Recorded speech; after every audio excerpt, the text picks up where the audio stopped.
You are listening to an American Free Press podcast. Joining me on the line is Ambassador Robert Joseph, who is a senior scholar at the National Institute for Public Policy. Previously, he was Under Secretary of State for Arms Control and International Security and Special Envoy for Nuclear Non-Proliferation. From January 2001 through November 2004, Dr. Joseph served in the National Security Council as Special Assistant to the President and Senior Director for Proliferation Strategy, Counter-Proliferation, and Homeland Defense. Ambassador Joseph, thank you for joining us today. It's a pleasure to be here. Ambassador Joseph, I saw on the internet that there was a Senate briefing yesterday, and the title of it, Can Iran Deal in Good Faith? Now, you were there yesterday over at the Dirksen Senate office building from 11 to 1. I want to get into that in great detail in a moment, but before we do, for the benefit of the listeners, I just want to explain who it is that they're about to hear, because your name certainly is not a household name, but it should be, because besides all of the positions that you have held, and I just briefly mentioned, you have penned a book called Countering WMD, the Libyan Experience. So you were actually the lead negotiator when Qadaffi decided to surrender his weapons of mass destruction. Is that correct? That is correct. Wow. And again, listeners, the book is Countering WMD, the Libyan Experience, and that can be purchased over at the National Institute for Public Policy. Can you just briefly, Ambassador, let the listeners know what exactly is the National Institute for Public Policy? Well, it's one of the Washington think tanks, and the emphasis of the work that we do at the Institute is on proliferation, is on nuclear deterrence, particularly extended deterrence, working with our allies and friends around the world to achieve mutual objectives in the national security area. And that website is nipp.org. Yesterday's Senate briefing, I see that was sponsored by the Iranian American community of Arkansas. That's certainly not an organization that most people would have heard of, but they are a member of the Organization of Iranian American Communities, and I imagine these organizations are concerned about the image that Iran has in the United States. Would it be fair to say that? Well, I think it's well beyond the image of Iran. They're very concerned about what is going on in Iran today, and particularly the brutal repression of the Iranian people by the mullahs. Mm-hmm. They seek change in Iran. Mm-hmm. Let's get into this Senate briefing yesterday. Why don't you just give the listeners a recap of the hearing and who was there? Yes, there were 4 speakers. Former Ambassador Mark Ginsburg, General Jones, former Commandant of the Marine Corps and National Security Advisor for President Obama, Governor Howard Dean, former candidate for president, and myself. And the focus of the presentations were on recent events in Iran, particularly Iran's repression, both its repression of the domestic opposition, but also its efforts to reach out and intimidate through very brutal acts, including acts of murder, the opposition to the regime in Iran. My focus was on the interim accord that was signed in November and that recently went into effect, governing the nuclear program in Iran. And besides the 4 participants, was there anyone else there? Well, we had a very good-sized audience, and we had, I think, after the presentations, a very informative exchange. Mm-hmm. So it did go from 11 to 1 or carried over a bit?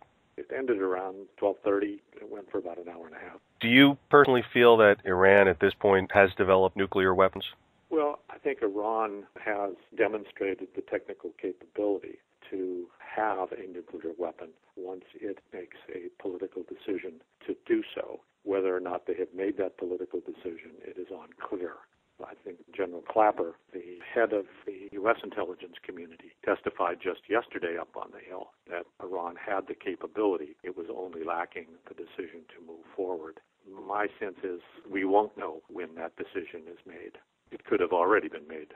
And it's no secret that President Obama, his administration, is interested in diplomacy, negotiating with Iran, versus, of course, the most outspoken critic of that, which is the State of Israel. What is your position on Israel's position? Well, let's be clear about what Israel's position is. Israel, I think like every other country, wants to have a negotiated diplomatic solution to this problem. What they're concerned about, and I certainly share this concern, is that we will get a bad deal. We'll get a bad outcome in the negotiations that will allow Iran to continue to be a nuclear threshold state and to acquire nuclear weapons covertly. That's the concern. It's not a question of whether or not Israel or others want a diplomatic solution. They do. But they don't want a bad agreement. They want an agreement that achieves the objectives that have long been stated by both the Bush administration and the Obama administration. But the interim accord that was just, as I mentioned, just gone into effect last week, leaves open the pathways, both pathways for a nuclear weapon, both enriched uranium and plutonium. And why do you think that the accord was structured in such a fashion? And this is an interim accord, and the purpose of the interim accord is to provide time to negotiate a comprehensive solution. I just think the Iranians got the better of the deal. There are some positive aspects for us. The Iranians have agreed to halt further enrichment beyond 5%. They've also agreed to blend down or convert their stockpile of 20% enriched uranium, which could be easily further enriched to bomb-grade material. But the agreement is only for 6 months, and the activities that Iran has agreed to undertake are easily reversed. In fact, one Iranian spokesperson said that they could be reversed in 1 day. And these positive aspects come at a very high price. As I said, the pathways to a nuclear weapon are left open. Iran is granted in the interim agreement the right to enrich, despite denials to that effect by the administration. Just go out, read the text, and you will find that, in fact, it does talk about Iranian enrichment. Iran is allowed, even during these 6 months, even during this pause, to continue research and development. And, in fact, they have said that they're continuing to test advanced centrifuges that will provide more efficient and quicker ways to enrich uranium to weapons-grade material if they so choose. The plutonium pathway is wide open.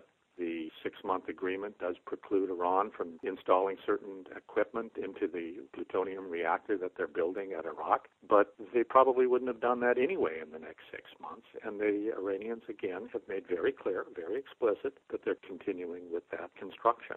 Mm-hmm. I'd also point out that the price that we pay for this agreement is to undercut sanctions, and sanctions have been the key to leverage. The sanctions are the reason the Iranians came back to the table in the first place. And there are significant sanctions relief on oil exports, on auto industry imports, on the export and import of gold and other precious materials that will allow Iran to expand its oil exports, and, of course, access to frozen funds, over $4 billion in frozen funds. But I think the momentum on sanctions has been shifted. And, in fact, if you look at the reception that President Rouhani received in Davos, Switzerland last week, it's very clear that many countries are eager to reestablish their commercial relationships with Iran and to continue to import more and more Iranian oil. Without sanctions, I don't think there's really any prospect that the final comprehensive agreement, if we ever get there, will be favorable to us. And in fact, that's another point, and it's one that I raised yesterday. My concern is that we will get into a round of endless negotiations that will lead us nowhere, but that will simply only provide more time for Iran to build up its nuclear infrastructure. Iran has always used negotiations for that effect. And I think the Obama administration believes that talking to Iran is better under all circumstances than the use of force. And I think Israel very well may, at least many in Israel very well may believe the same thing. And the Obama administration is now so heavily invested in these negotiations that I really don't think they're going to be willing to declare failure. And so you'll have, in my expectation, this continuing round after round of negotiations, maybe a framework agreement, maybe step-by-step approaches, but you won't have what we have all sought, and that is a diplomatic outcome that precludes Iran from maintaining its ability to acquire a nuclear weapon. Mm-hmm. If it doesn't turn out the way that you and others are hoping, would you be supportive of an Israeli strike? Everyone talks about the use of force as a last resort, the use of force if diplomacy fails. My sense is that diplomacy never really fails. Just like sanctions, we might have to use force, or the Israelis may have to use force to stop Iran from acquiring a nuclear weapon. They believe it to be an existential threat to their very existence, and it likely is. And if that's what is required, I certainly would support it. But I agree with all of those who say we've got to give diplomacy a chance. But diplomacy has to be focused on an outcome. Diplomacy is not an end in itself. Diplomacy has to be focused on achieving an objective, and that objective in this case has to be, I believe, no enrichment on the part of Iran, no plutonium reactor, total verification and monitoring, and compelling Iran to come clean on the activities that are of most concern to the IAEA, and those are activities related to weaponization. We've got to achieve those objectives. If we can't achieve those objectives, then the use of force is, I think, much better than the alternative of allowing Iran to have a nuclear weapon. Because if Iran acquires a nuclear weapon, or is perceived by others as having the capacity and the will to move forward with a nuclear weapon, that's going to touch off a lot of proliferation in the region and I think lead to a breakdown of the Nuclear Non-Proliferation Treaty. I come at this from a non-proliferation perspective. And so the Iran nuclear challenge has to be, in my view, seen in a much broader context. And it has to be seen in the regional context, and it has to be seen even beyond the region. And I think if we fail in Iran, the stakes are enormous, and it's going to be a much more dangerous world with a lot more countries having nuclear weapons. Okay, and how much time do you think would be allowed to deal diplomatically with Iran? Because you said it could probably carry on for a while after the interim agreement. Are you talking another 6 months after that, or a year or 2 years? How much time would you give before, for example, you were more supportive of an Israeli strike?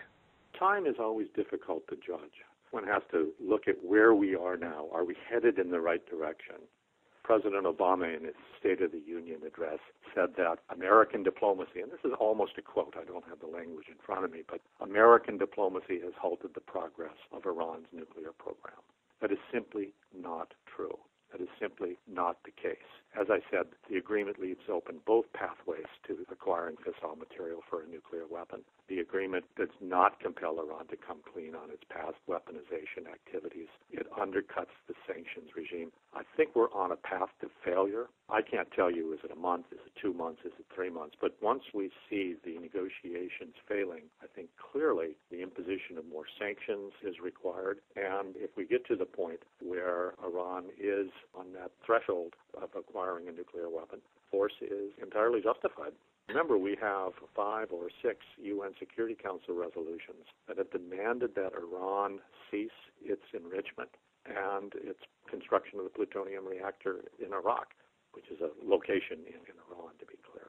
You had said that if Iran does acquire nuclear weapons, that you could see a proliferation of these weapons in the region. What exactly did you mean? Who would that be? I mean, because Israel has nuclear weapons, although they have their policy of amimut, which is opacity. They neither admit nor deny that they have them. But who else would you think be in a position to proliferate? Well, I think clearly the Saudis are concerned. The Saudis have said they're very concerned about Iran. They also see Iran as an existential threat, a threat to their very survival, and in fact a threat in terms of the future of Islam. The Saudis have been very concerned about what they see, and others in the Gulf and the Middle East more broadly, about what they see as policy shifts by the Obama administration. The abandonment of our ally Mubarak in Egypt, the punishment of the Bahraini regime for suppressing the opposition, the talk about shifting to Asia, the pullout in Iraq without leaving any residual force, and watch what's going on in Iraq today, the drawdown in Afghanistan. Policy shift after policy shift has left many of our friends wondering about the credibility of the U.S. as an ally. This, along with Iran moving forward with its nuclear program, being granted this right to enrichment, which will lead to it becoming a nuclear threshold state, is undoubtedly having an effect on the calculations of these governments. And I would be shocked if they weren't considering, if not already well on the way, to moving forward with their own nuclear programs. Mm-hmm. Did you actually meet Qadaffi during those negotiations, Ambassador? I didn't negotiate directly with Qadaffi. That's not the way the Libyan system worked under Qadaffi. I did meet him, but we negotiated with his team. Mm-hmm. Would you be willing, if the opportunity arose, to do the same in Iran? It's not going to arise in this administration. I can guarantee you that. You were kind enough to mention the book that I did on the Libyan experience. And that book, in addition to providing a chronology of the events in 2003 and 2004, and talking about the motivations of the Libyan regime, also talks about a number of lessons learned. And some of those lessons learned apply to Iran.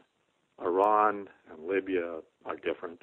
Iran, North Korea are different. Again, I'm coming at this from a non-proliferation perspective. All the countries are different, but some of these lessons clearly apply to Iran. And at some point, I'd be happy to talk to you about those. Ambassador Robert Joseph, I want to thank you so much, sir, for the time you spent explaining all this to the listeners, and looking forward to speaking to you again in the future. Thank you much.